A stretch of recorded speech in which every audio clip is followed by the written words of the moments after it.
The host of History with David Rubenstein and the New York Times bestselling author returns with a pivotal new book on leadership, The Highest Calling: Conversations on the American Presidency. Featuring candid interviews with Joe Biden, Ron Chernow, and more, The Highest Calling by David Rubenstein is essential reading during an election year. The Highest Calling, available wherever books are sold.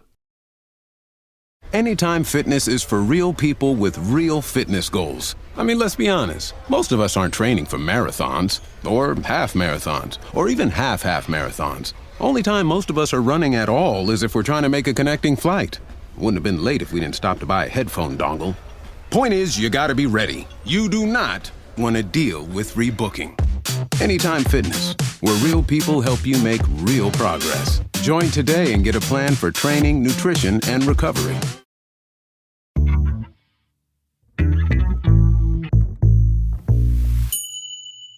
Fact checks are a big part of election season.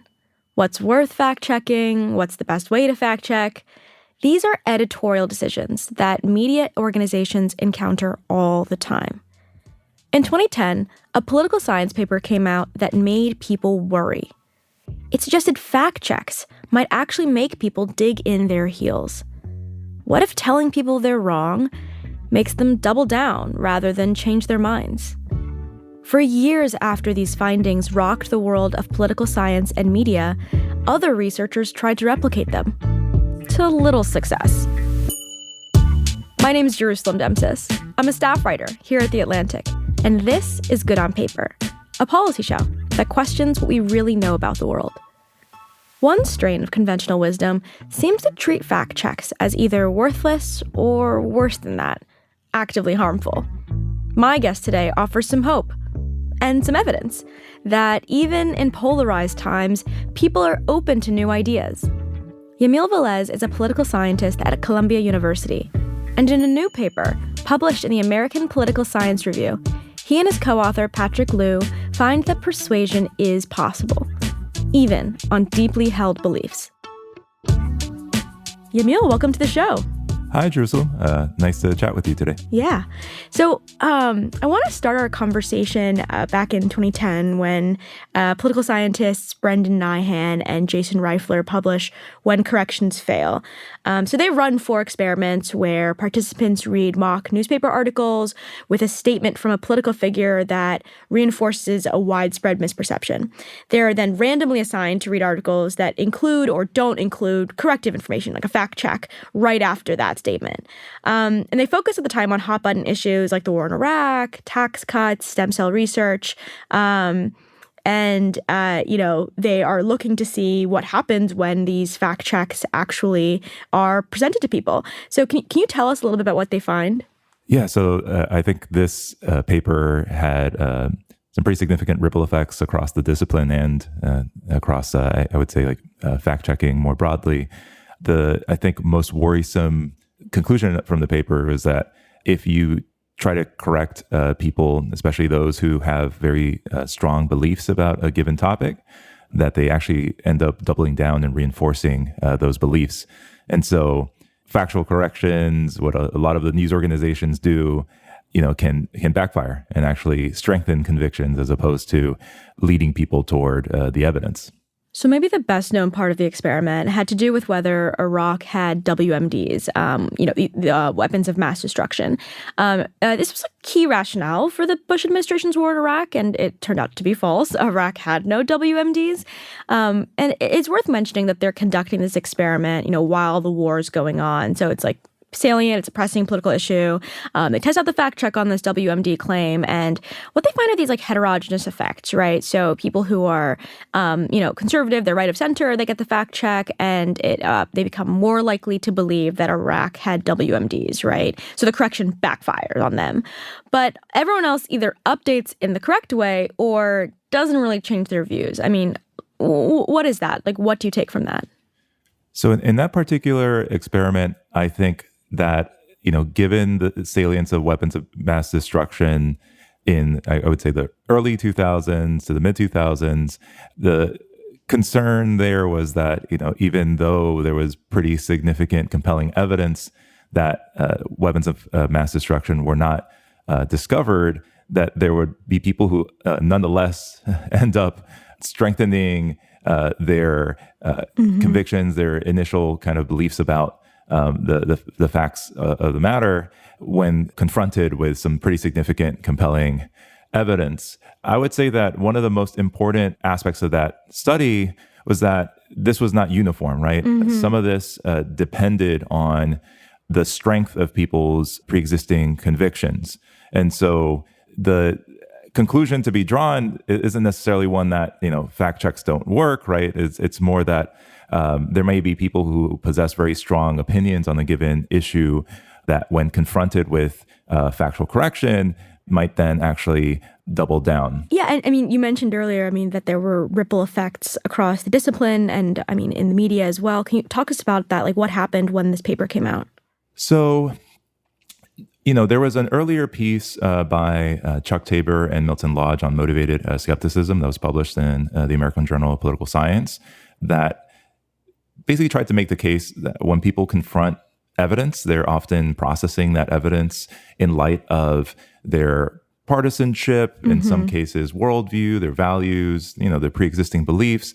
And so, the idea that people actually faithfully interpret evidence was something that was, I think, at least called into question directly in that piece. And I think as we started seeing increasing polarization in the US, I would say political scientists started reaching for this idea of motivated reasoning. People often process information selectively, seeking out information that supports their pre-existing views. And they also interpret information in ways that serves certain goals, which might be, feeling good about their identity or their party or ideology. So I would say that it was a kind of further confirmation of an argument that Tabor and Lodge had introduced in the mid 2000s, but it I think had bigger effects beyond academia. There were a lot of concerns among, I think, fact checkers that if they corrected certain pieces of misinformation, if they did it the wrong way, that their efforts would actually backfire.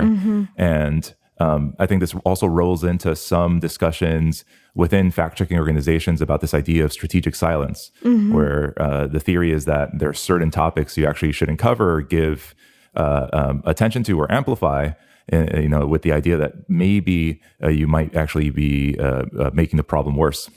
Yeah, when I was working, I've worked at a couple of news organizations now, and it's clear that there's a lot of attention paid to what the research is saying on how to modify misinformation and how to make sure that you're able to actually respond to that in a way people will hear. But I want to sort of narrow in the contours of the debate here, because, when you first hear about this, right, people might say like, oh, it's so bad, right? Like someone hears a piece of information that contradicts their previously held worldview, and now they refuse to update towards the correct information. Like, what a terrible, illogical state of the world that we live in. But then you think, like maybe another step, and you're like, isn't that just good to think that way? That if you have, a worldview that's built on years and years of evidence or beliefs or, personality and other ideological foundations, and then, someone comes to you with a new piece of information, I would think it would be kind of a weird way for the human brain to work that you would just swing wildly in a new direction.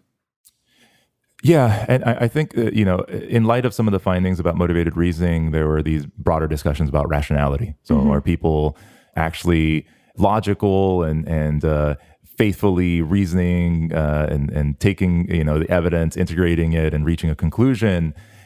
And I think there's a challenge of maybe conflating motivated reasoning with irrationality, right? There's, one way of framing the findings is to say, yeah, you've spent, let's say, an entire lifetime developing your worldview or your partisanship. And there's a piece of information that you encounter in a survey. Like, why should we necessarily expect an individual to accept it outright, right? Without any kind of skepticism. And I think what the initial Tabor and Lodge piece argued was that you could have arguments that have, let's say, similar argument structures that maybe rely on the same quality of evidence, and people are still kind of selectively processing information, and that the hope would be at least that they're integrating some of that information into their, the downstream consequences that they're reaching. But that doesn't appear to happen. Yeah, we want everyone to be a good Bayesian, but that's not always how it works.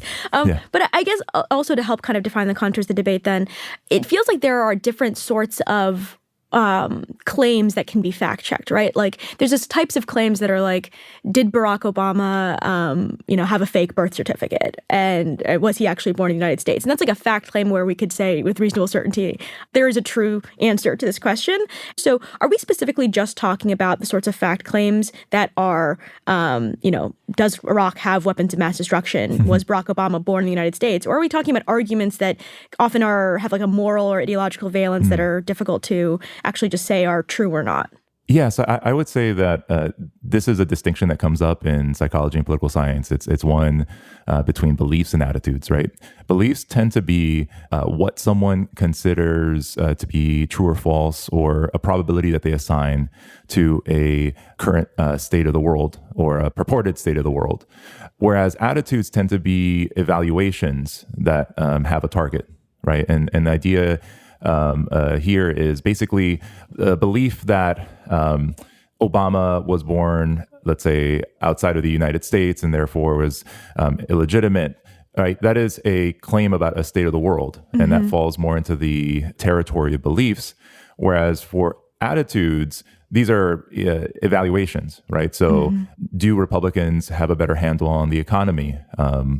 Are Democrats, do they have the best approach to addressing border security, for instance? And so I would say the world of fact-checking, right, appears to be one that's mostly concentrated on beliefs, not necessarily attitudes. So the idea is taking discrete events that are claimed to be true and basically dissecting whether that's the case or not, and making it clear to readers that, if something is, verifiably false, drawing attention to why that's the case. Now, we can, I think, get into the distinction between beliefs and attitudes later, as we discuss some of the other work.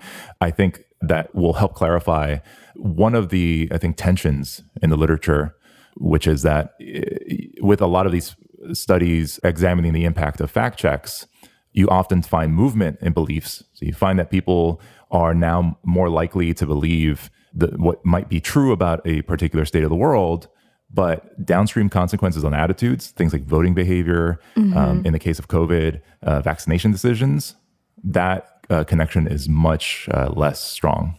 Well, let's dive into that then, right? Because in recent years, as you've kind of foreshadowed for us, political scientists, including one of the original authors of that paper, Brendan Nyhan, have found it difficult to replicate the finding that when people are presented with a fact check, they backfire and are more likely they're doubling down on their pre-existing beliefs. So what's going on there? Why is it so difficult to replicate this finding? So I would say in light of the Nyhan and Reifler findings, there was some question about whether this was a generalizable process, right? Whether it was a common reaction that people who held strong beliefs about when they held strong beliefs about a particular issue or claim, whether they indeed did backfire when confronted with factual evidence. And I think this is where the work of Thomas Wood and Ethan Porter comes in. Their idea was to take this design that Nyhan and Reifler introduced in 2010, where you're exposing people to these factual corrections in a randomized experiment and assessing beliefs afterwards, and assess this across a variety of claims. And so in their piece, I believe it reached 50 claims that they fact-checked, and they found very little evidence of this backfire phenomenon, even among people who had strong beliefs. And so the way I read Nyhan and Reifler, at least in light of the work of Wood and Porter now, is that this may have been some kind of exceptional circumstance where we observed backfire with respect to this factual claim, but that on average, people actually do move in the direction of evidence when presented with factual correction. I think there's also like as someone who's not a researcher. When you think about these sorts of problems, right, you think in your own life, you can imagine people who you present them with evidence and they are like really entranced in, they double down on, they don't really care what you're telling them. And that will stick in your head much more than like the average person who may just go like, okay, yeah, sure, whatever. That doesn't really strike you as interesting. And those people don't get, write-ups in the New York Times as a voter who is of note or anything like that. And so, I think in many ways that part of the problem is just that like the average effect is just so normal that it's like not notable to individuals who are trying to think about whether there's some problem with how fact checks are working. But I also just feel like taking a step back, I mean, part of me, I was part of the media when a lot of the Nyhan stuff was becoming, a lot of this idea around disinformation was becoming normalized. And I bought it to many extents. I'm not trying to pretend like I was like, I knew it wouldn't replicate. But I think one of the things that makes it interesting to think about in hindsight is that if people were to just regularly just be reacting negatively to arguments that contradicted their strongly held beliefs, you would just almost never see shifts in the general population on strong beliefs. But you do see people changing their minds on strong beliefs all the time, right? You see on gay marriage, on issues like immigration, you see large scale shifts. So I think, do you feel like we should have always been skeptical about this narrative?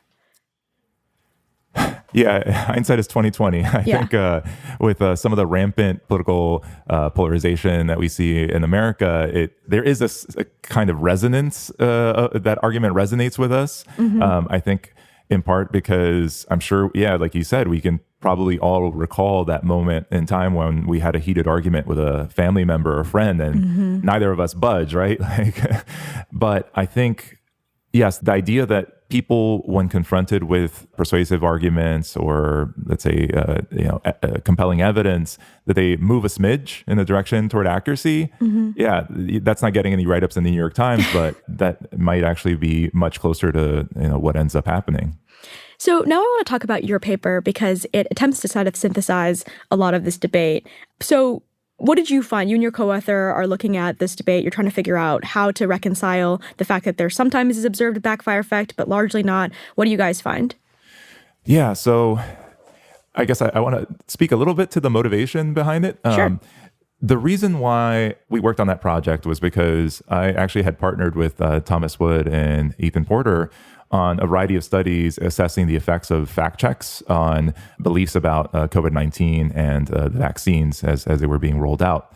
And initially, I thought that there was going to be a lot of heterogeneity based on things like partisanship, ideology, even things like vaccine skepticism. And what I found was that you would expose people to these factual corrections, and generally speaking, there was very little heterogeneity across groups. And what that means is that people were generally moving in the direction of the fact check when it came to vaccine safety, the particular claims that were being made, let's say online, about deaths being attributed to the vaccine and other kind of vaccine related or COVID-19 related claims.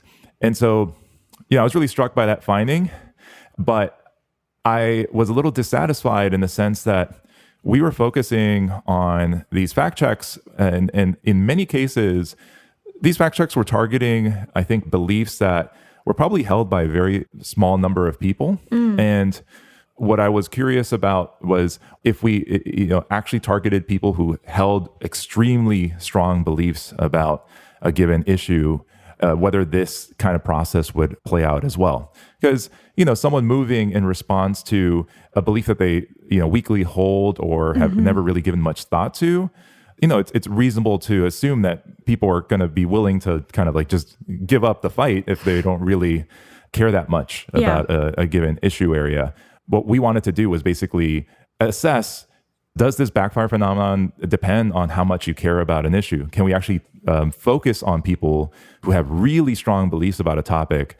Can we see how they respond to this corrective information? And so what did you find? So we ran an initial set of studies, basically replicating Tabor and Lodge. So the first couple of studies in our paper tried to stick pretty closely to the design described in Tabor and Lodge. And the idea was to basically ask people to write about their most important issue and use generative AI to generate counter arguments that directly addressed the issue position. What we found in the first couple of studies that were modeled after Tabor and Lodge was that, generally speaking, when people were confronted with counter-attitudinal evidence, there was a decrease in certainty, and in some cases, we saw decreases in attitude strength. It wasn't consistent, but our takeaway from the first couple of studies was just that we were not detecting backfire, despite actually targeting issues that people cared about. We conducted a third study where it was just a basic kind of persuasion design where you just present people with a block of text, kind of trying to persuade them about a given issue. In this case, it was tailored again. So if someone wrote, that they were, let's say, pro-abortion, they may have been randomly assigned to an anti-abortion message. And in that study, we actually found pretty significant evidence of moderation. So people's attitude strength dropped in response to the counter-argument, which, again, seems to contradict this idea that we're such strong, motivated reasoners that we're incapable of ever accepting any counter-arguments, especially on issues that are important to us. And so walk me through a little bit about how this works. So you recruit these participants, and do they know they're talking to ChatGPT-3? So in the consent form, they are told that they may be interacting with an artificial intelligence. Yes. Okay, but do you think they're aware that's what's going on, or is it you feel like they think they're having a conversation with a person? So the design itself was they were filling out a survey, and a lot of these studies, especially fact-checking and persuasion studies, really the way that the treatment is administered is just a block of text. It'll say something like, please read this excerpt, right? And then there's a block of text. So that's how it appeared. It wasn't in a kind of chatbot interface. Gotcha. Instead, what we did was we used the OpenAI API to basically fill in the text that people saw on the survey. Gotcha. So the first thing they get is a question about like what's something you care about a lot. What sorts of things do people bring up? Like what kinds of things do they really care about? So universal healthcare came up a lot across the studies. We were really surprised by that. But it's an issue that there hasn't been much movement on, and you can imagine there are maybe what political scientists call these issue publics. So these groups of people who have very intense kind of issue preferences, and so universal healthcare came up a lot, abortion, immigration, as well as improving the quality of education. I would say like those were really some of the most common issues, along with gun rights. I think what you would expect to see in terms of, let's say, like the Gallup most important problems, question. But I guess what's unique about our design is that instead of giving everybody a gun rights argument or abortion argument, we were able to actually focus on people who cared deeply about one of those issue topics. And so once you have that, then they get served with arguments that are oppositional to them. And one of your findings is that the only time you're able to really see attitude polarization is when arguments target deeply held positions and arguments cross into incivility and vitriol. How did you observe that? It's an interesting story. So, and it tells you a little bit about the review process.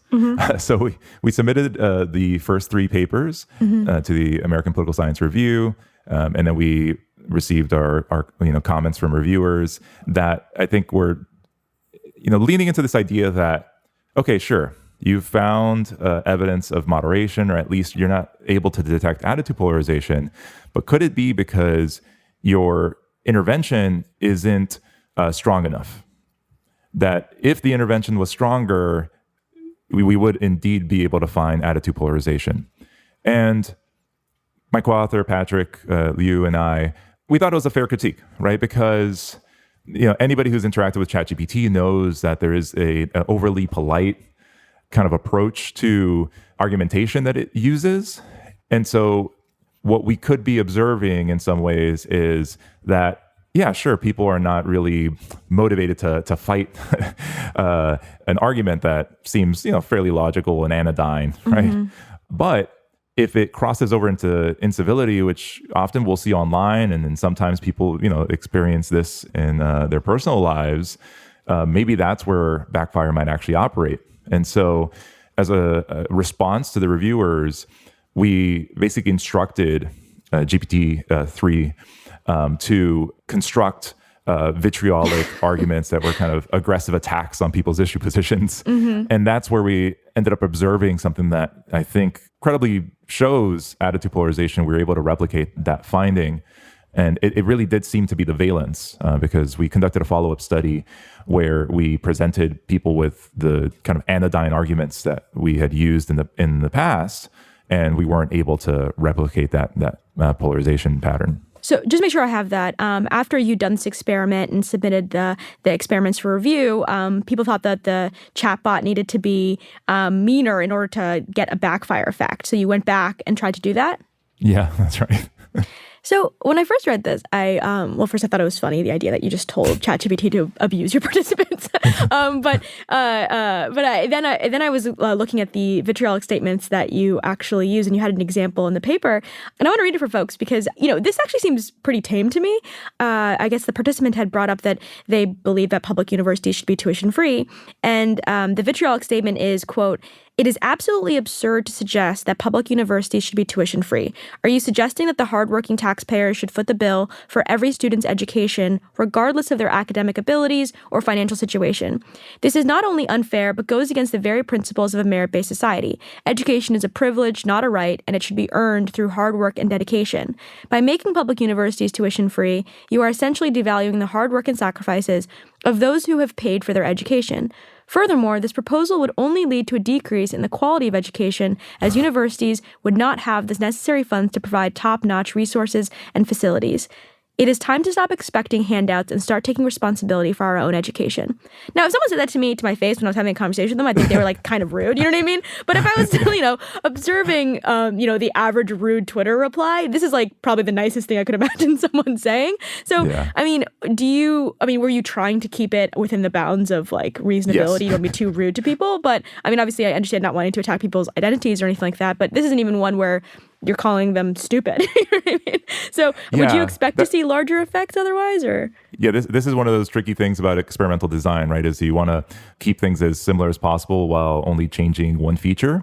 And so we tried to keep it from directly attacking the person. We wanted the arguments to directly attack whatever the issue position might be. Mm-hmm. And so I guess what the model interprets that as is maybe include more moral language, mm-hmm. more language that devalues the other position. Mm-hmm. And so, yeah, I would say like maybe it is nicer than a Twitter troll, but there is still like some kind of moral content in there, right? Mm-hmm. Where it's trying to say that this position might be immoral or unethical because X, Y, and Z, and so.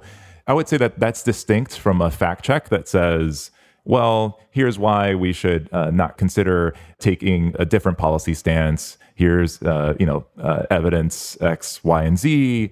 I'd say like those are distinct, but maybe it's a part of what increased the intensity of the treatment here was the idea that there was kind of like some moralization that was going on. And it was really common to actually see this idea of like, it's completely absurd. That was a very common way that the model interpreted this instruction to generate vitriolic content. Would your expectation be that the ruder it was, the larger an effect that you'd expect to find? Yeah, it's possible. Yeah. And I don't think we would be able to do it with the existing proprietary models. Mm-hmm. And I think there maybe are ethical concerns, right? if you really ramp up vitriol to a degree that can be harmful to participants, I wouldn't recommend it. So, part of me is like, we're operating within the bounds, obviously, of kind of ethical expectations as academics. And also, we don't want to violate terms of service with some of these organizations. All right, time for a quick break. More with Yamil when we get back.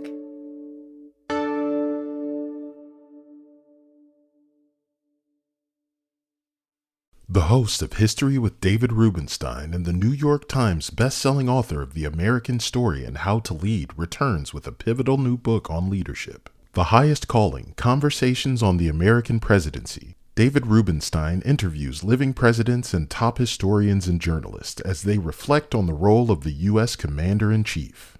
Featuring candid interviews with Joe Biden, Maggie Haberman, Ron Chernow, and more.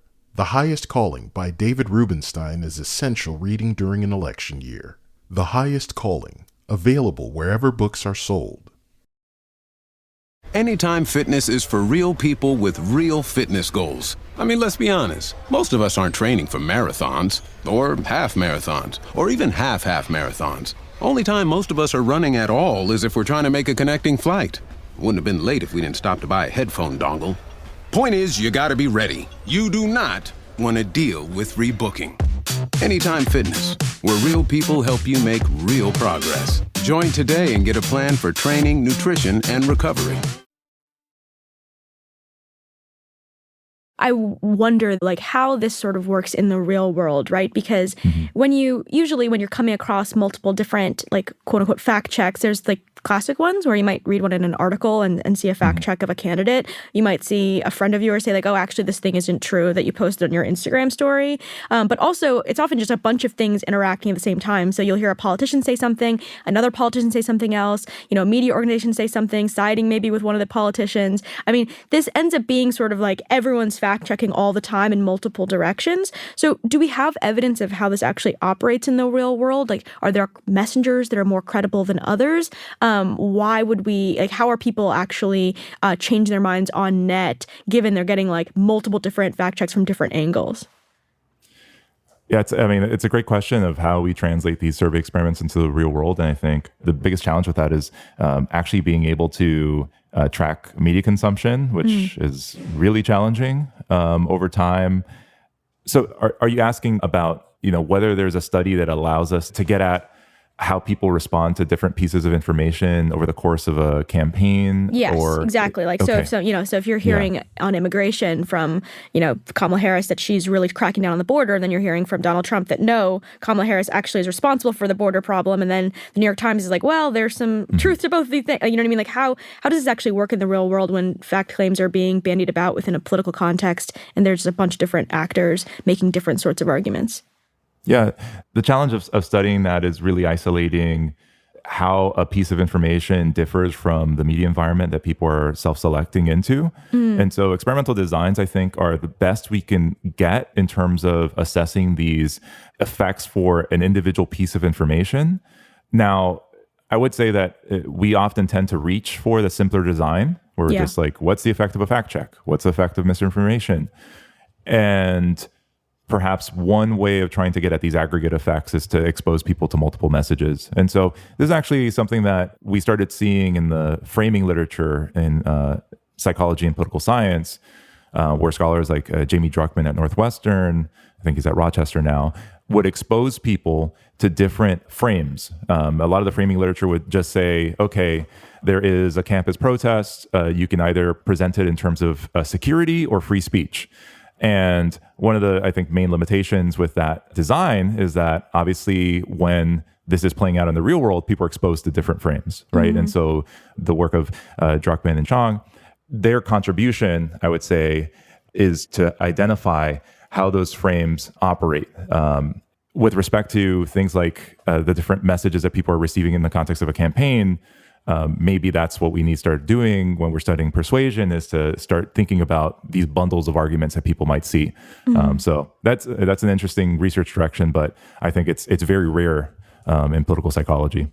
So, I mean, just to, I guess, sort of where we are right now feels on average, you should expect fact checks to move people in the direction of the fact check, but there are going to be people who are really dug in. You might occasionally observe these backfire effects. And if the fact check is particularly rude or denigrating to people's existing worldview, you're more likely to observe this backfire. But I guess my question then is just about durability, right? Because, you're observing people in the context of really short time frames in a lot of these studies, but usually what's relevant, I guess, from a small d democratic perspective is this fact check actually durably changing someone's mind in the long term? Or 2 weeks later, have they completely forgotten this interaction and, they are now susceptible to misinformation yet again? I would like to believe that everyone reads my articles and, takes them to the grave, but I don't think that's what's happening. So what would we actually see? Yeah, that's a great question. And I think that's one of the reasons why this literature has started moving in the direction of actually assessing the persistence of these effects. So in my joint work with Ethan Porter and Thomas Wood on COVID-19 vaccine related fact checks, we conducted a persistence analysis where we basically measured people's beliefs, weeks after the study. And we found that there was still, some detectable correction effect. It was about half the size. But it seemed to suggest that these weren't just momentary considerations that were being changed, but instead there was something more durable going on. I have not done it with respect to some of this design where I'm exposing people to these vitriolic arguments, but I would say, given what we know from psychology about negativity bias, and I think some of our discussions we had earlier about how you do remember these like very heated moments, my suspicion is that there's a possibility that maybe these like negative effects do persist to a degree that you might not see when we're focused on something more anodyne like a fact check. That being said, there is a really interesting study by David Rand, Gordon Pennycook, and Tom Costello on conspiracy theories, where they are using a bot to fact check. And they find that actually, they find huge effects in the context of the study. And then weeks later, they were actually still able to detect that people were less likely to believe a conspiracy theory after being fact-checked by a bot. So, I mean, maybe there is part of it is not just negativity, but also maybe like the engagement and how people are interacting with the survey. So, yeah, I think it's an initial study, so we should see if it replicates. But I'm convinced that, we're not just getting people to click a button in the context of a survey and they're forgetting about us. I think some of the interventions that we're testing do have durable effects, even if they, start dissipating over time. So this is a very positive message for democracy if people are actually updating with fact checks.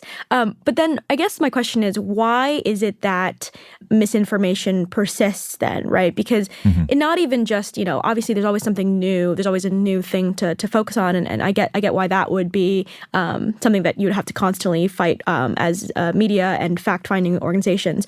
But when it comes to old conspiracy theories or old disproven beliefs, you still find people who will believe, large parts of the population will still believe things that have been repeatedly fact-checked. I mean, we saw this, I think, with the vaccines, and, that created a bunch of problems. And we've talked about in the show before, issues with how public health was doing messaging. But why is it that these wrong ideas persist if these fact checks are so effective?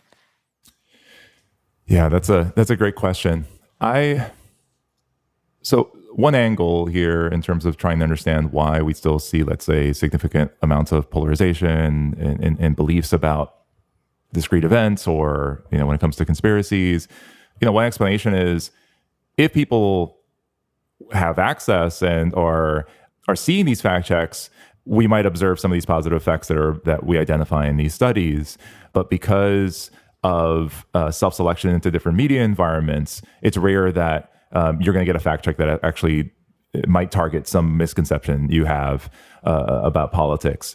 Now, that's one explanation, right? That it's like if we could, somehow change people's like media diets and get them to consume more corrective information, then we would observe what we find in these studies. Lots of people are just not even seeing the fact check ever. Okay. Yeah. So that's one angle. I mean, but another is that sometimes like beliefs aren't a function of evidence, right? In the sense that what we're doing is kind of modeling what other people are doing, or perhaps it's something that's really important to our social network, our peers, our family members.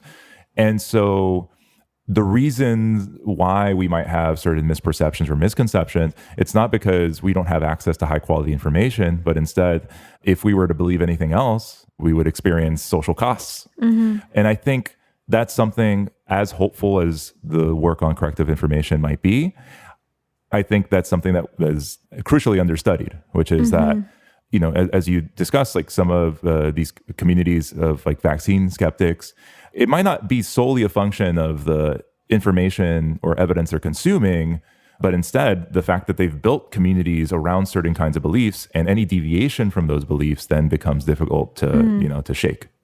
So one thing that I considered was whether a lot of this is just cheap talk. Are people saying these things in a survey? And, I can imagine if someone said something that I was, challenged a core belief of mine, like in the moment, I might be frustrated to be like, you know what, I believe this even harder. And then later I'll just like think more about it, and it might affect how I view the world. But if in the moment I was like asked, about a fact claim and said, you're going to lose $1,000 if you get this wrong, right? I would care a lot more about getting that right than in a survey where I'm just like maybe doing expressive beliefs. Nyhan has a recent paper where he's talking more about potential reasons why respondents are behaving this way. And he says, it's possible that they're providing answers that they would like to be true, or maybe they're even trolling. And that, he points to that there's a common approach to usually try and pay people to make sure they're not just partisan cheerleading. So, we saw this with the switchover between the Trump and Biden administrations. Republicans who had just said the economy is fantastic, the second Biden's in office, all of a sudden the economy is terrible. And you see similar effects on the Democratic side. And I don't think those people are, stupid. They're not just completely changing their minds about the economy. They're saying something else to the surveyor. They're telling them, I'm a Republican and I believe that Republicans are better at managing the economy. The Democrats are. So if you call me and Biden is president, I'm going to tell you I think the economy's bad because I'm answering a different question. So a lot of this seems to be a question of are survey responders actually telling the fundamental truth that they really believe? And I wonder how viable you find that to be. Yeah, I think that's an ever-present concern with any lab or online study. The idea of demand effects, where people are just providing answers that they think the researcher will agree with, or that support the researcher's hypothesis if they correctly guess it. I'm not as worried about that concern, given the limited heterogeneity that tends to appear in a lot of these persuasion studies and these factual correction studies. You would think, for instance, if people were negatively disposed toward the researcher, that there would be maybe, either weaker effects, or in some cases, if people are trolling, right, effects that go in the opposite direction. And looking at across a variety of subgroups based on partisanship, ideology, vaccine skepticism, when I've done this work on corrective information, I've found very little variation that I think to me would raise a red flag about demand effects. For me, I think the biggest concern is whether these beliefs are real, in the sense that, are these just people's hunches about a variety of political claims that maybe they've seen online, or maybe they're just, this could be true, but I'm not going to, bet money on it. Are these concerns that are not really tied to people's core beliefs or values? And so when we do this fact checking, we can push people toward accuracy, but we're not actually having any ultimate effect on how they view politics, how they view candidates, or their desire to vote. Right. That for me is the bigger concern. It's not so much demand effects, but rather that we might be targeting the wrong kinds of beliefs, in the sense that we're learning about beliefs that are flimsy to begin with, as opposed to beliefs that are actually more politically consequential. Well, I guess, on that, it's not clear to me if it's, I have my own political beliefs, right? And I would like more people to agree with me. And that's why I write articles here and do podcasts. But at the same time, if someone says, taking the vaccine example, for instance, right? You see also with vaccine skepticism, it usually tracks with people who are lower risk of actually dying from COVID, right? So younger people are much more likely to have not taken the vaccine. And that is, in many ways, actually quite rational, right? They are the people who are not at risk of dying or long-term damage relative to the older members of the population who very much were at many points. And so in correcting that information, right, maybe we don't change their behavior because their actual point is that they're just have higher risk tolerances and don't want to take the small costs of being kind of sick for a day, or they don't like the pain, or they're scared of needles, or whatever it is. And so even with good fact checks, you may not see large shifts in political behavior, but that doesn't have to be bad, right? That could just be these people are just different than us. Yeah, that's right. And I think that's a point I've made in work with Tom Wood and Ethan Porter on fact checking, that it moves beliefs, and sometimes we observe attitudinal effects, but that's very rare. But we still would probably prefer to live in a society where people believe true things, right? Yeah. Even if it doesn't have any downstream consequences on their partisan identification or vote choice, I would say, normatively speaking, we still probably want.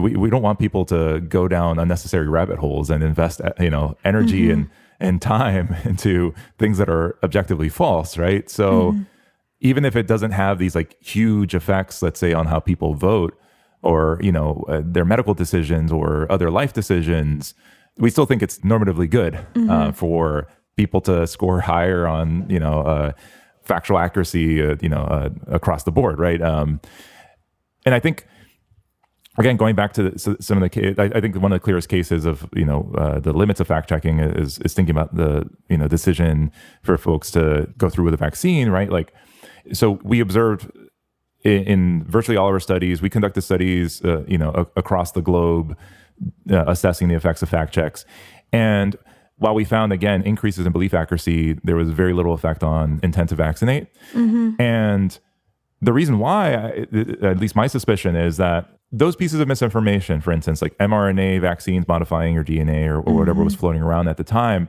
may not have been the reason why people were actually skeptical of vaccines or not inclined to vaccinate.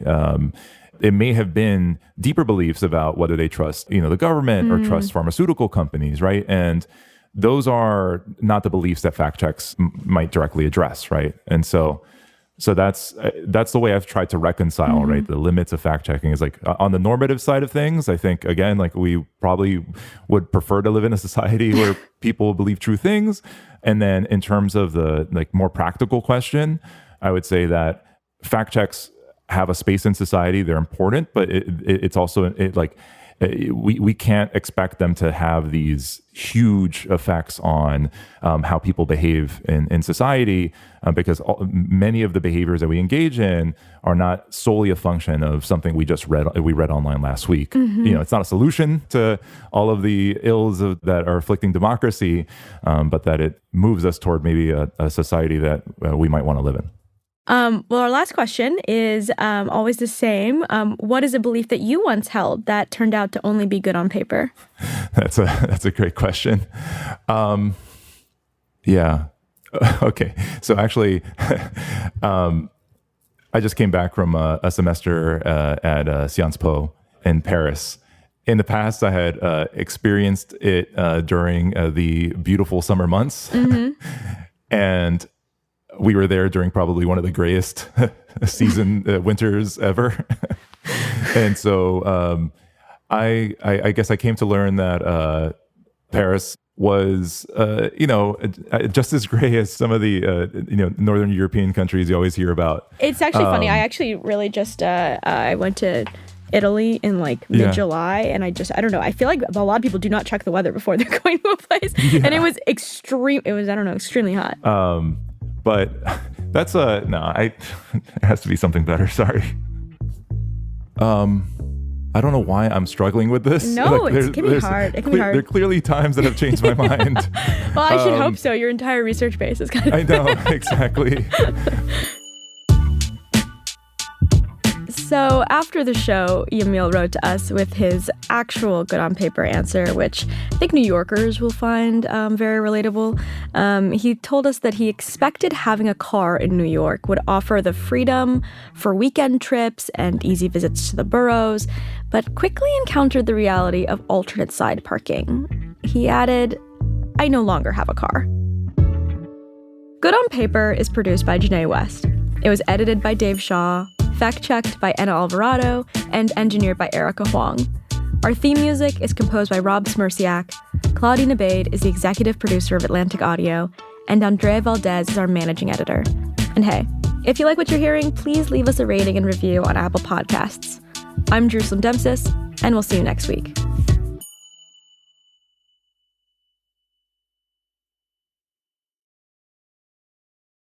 The host of History with David Rubenstein and the New York Times best-selling author of The American Story and How to Lead returns with a pivotal new book on leadership. The Highest Calling, Conversations on the American Presidency. David Rubenstein interviews living presidents and top historians and journalists as they reflect on the role of the U.S. Commander-in-Chief. Featuring candid interviews with Joe Biden, Maggie Haberman, Ron Chernow, and more. The Highest Calling by David Rubenstein is essential reading during an election year. The Highest Calling, available wherever books are sold.